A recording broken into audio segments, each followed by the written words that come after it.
Hello guys, welcome back to bank Kannadiga. So SBI PO prelims result out ಆಗಿದೆ. Already ನಾನು result link share ಮಾಡಿದ್ದೆ Telegram ಚಾನಲಲ್ಲಿ. ಇನ್ನೂ ಯಾರೋ ಚೆಕ್ ಮಾಡಿಲ್ಲ, ಚೆಕ್ ಮಾಡಿ. ಆ್ಯಂಡ್ ನಿಮ್ಮದು ಸ್ಕೋರ್ ಎಷ್ಟು ಅಂತ ಕಮೆಂಟ್ ಸೆಕ್ಷನಲ್ಲಿ ಕಮೆಂಟ್ ಆಗಿ, ಅಟೆಂಪ್ಟ್ಸ್ ಎಷ್ಟಿತ್ತು, ಸ್ಕೋರ್ ಎಷ್ಟಿತ್ತು ಅಂತ. ಹಾಗೆ ಕರ್ನಾಟಕದಿಂದ ಯಾರಾದರೂ ಕ್ಲಿಯರ್ ಆಗಿದ್ದರೆ ಅವರು ಕೂಡ ಕಮೆಂಟ್ ಹಾಕಿ. ಆ್ಯಂಡ್ ಯಾರ್ಯಾರು ಕ್ಲಿಯರ್ ಆಗಿದೆ ಅವರಿಗೆ ಕಂಗ್ರ್ಯಾಚುಲೇಷನ್. ಆ್ಯಂಡ್ ಮೇನ್ಸ್ಗೆ ಚೆನ್ನಾಗಿ ಪ್ರಿಪೇರ್ ಆಗಿ, ಆಲ್ ದ ಬೆಸ್ಟ್. ಆ್ಯಂಡ್ ನಾನು ಮೇನ್ಸ್ದು ಮೆಟೀರಿಯಲ್ಲು ಟೆಲಿಗ್ರಾಮ್ ಚಾನಲಲ್ಲಿ ಶೇರ್ ಮಾಡಿದ್ದೀನಿ, ಡಿಸ್ಕ್ರಿಪ್ಟಿವ್ ಮೆಟೀರಿಯಲ್ಲು.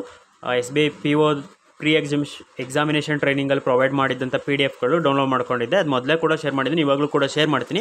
ಅದನ್ನು ಓದ್ಕೊಂಡೋಗಿ ಮೇ ಬಿ ಹೆಲ್ಪ್ ಆಗ್ಬೋದು, ಡಿಸ್ಕ್ರಿಪ್ಟಿವ್ ಚೇಂಜ್ ಆಗಿರೋದ್ರಿಂದ ಈ ಸಲ. ಸೊ ಇನ್ನು ರಿಸಲ್ಟಿಗೆ ಬಂದರೆ, ಸೊ ನನ್ನ ರಿಸಲ್ಟ್ ಇದು.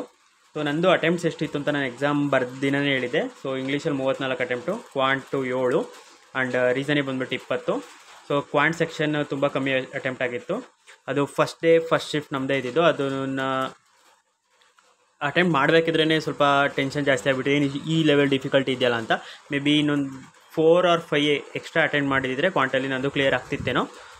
ಇಂಗ್ಲೀಷಲ್ಲೇ ಮೇ ಬಿ ರಾಂಗ್ ಆಗಿರ್ಬೋದು. ನಾನು ಸ್ಕೋರ್ ತೋರಿಸ್ತೀನಿ. ಟೋಟಲ್ ನಂದು ಅಟೆಂಪ್ಟ್ ಬಂದುಬಿಟ್ಟು 61. ಸೊ ಸ್ಕೋರ್ ಬಂದುಬಿಟ್ಟು 54.75 ಬಂದಿದೆ. ಸೊ ಈಗ ನಮ್ಮದು OBC ಕಟ್ ಆಫು 60.50 ಇದೆ. ಸೊ 61 100% ಅಕ್ಯುರೇಸಿ ಇದ್ದರೆ ಮಾತ್ರ ಮೇ ಬಿ ಕ್ಲಿಯರ್ ಆಗ್ತಿತ್ತು. ಬಟ್ ನಾರ್ಮಲೈಸೇಷನ್ ಆಗಿದೆಯಲ್ಲ ಅಂತ ಗೊತ್ತಿಲ್ಲ, ಯಾಕೆಂದರೆ ನಂದು 61ನಲ್ಲಿ 5 ತಪ್ಪಾದರೆ ಮಾತ್ರ 54.75 ಮಾರ್ಕ್ಸ್ ಬರೋದು. ಸೊ ಕರೆಕ್ಟ್ ಇದೆ, ಕ್ಯಾಲ್ಕುಲೇಷನ್ ನೋಡಿ ಕರೆಕ್ಟ್ ಇದೆ. ಬಟ್ ನಾರ್ಮಲೈಸೇಷನ್ ಪಾಯಿಂಟ್ ಯಾರಿಗಾದರೂ ಸಿಕ್ಕಿದರೆ ಕಮೆಂಟ್ ಸೆಕ್ಷನಲ್ಲಿ ಕಮೆಂಟ್ ಹಾಕಿ. ಸೊ ಇದಿಷ್ಟು ಈ ವಿಡಿಯೋದಲ್ಲಿ. Thanks for watching.